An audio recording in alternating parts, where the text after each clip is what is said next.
15ই November থেকে উত্তর পূর্ব ভারতের আসাম, মিজোরাম, ত্রিপুরা সহ 111টি পয়েন্টে সৈন্য সমাবেশ শুরু করে ভারত।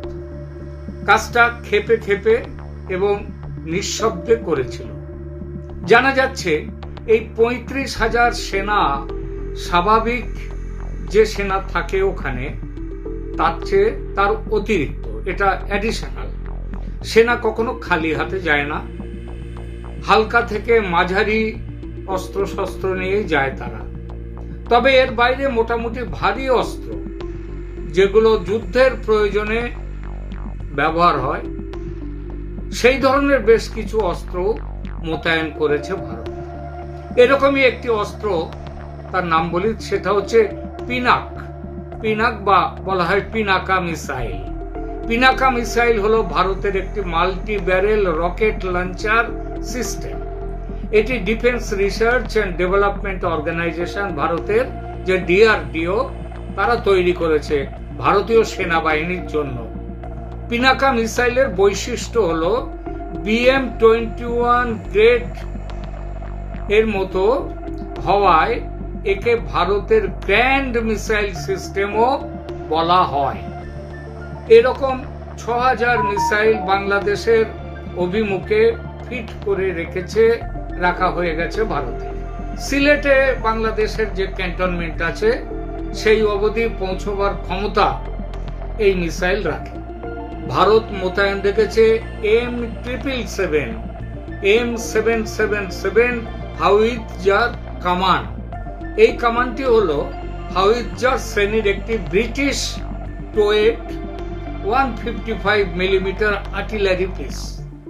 কলাইকুণ্ডাতে বিমান বাহিনীর যেটা বেস স্টেশন আছে সেটাকে প্রস্তুত রাখা হয়েছে প্রয়োজনে ব্যবহারের জন্য। একই অবস্থা হাসিমারা এয়ারবেসেরও।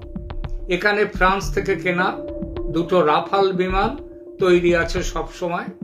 ইউনূসের ক্রমাগত ভারত বিরোধী কথাবার্তা ও কাজকর্মে তিতিবিরক্ত নরেন্দ্র মোদীর ধৈর্যের বাঁধ ভেঙেছে চিন্ময় দাস ব্রহ্মচারীর গ্রেপ্তারির পরে।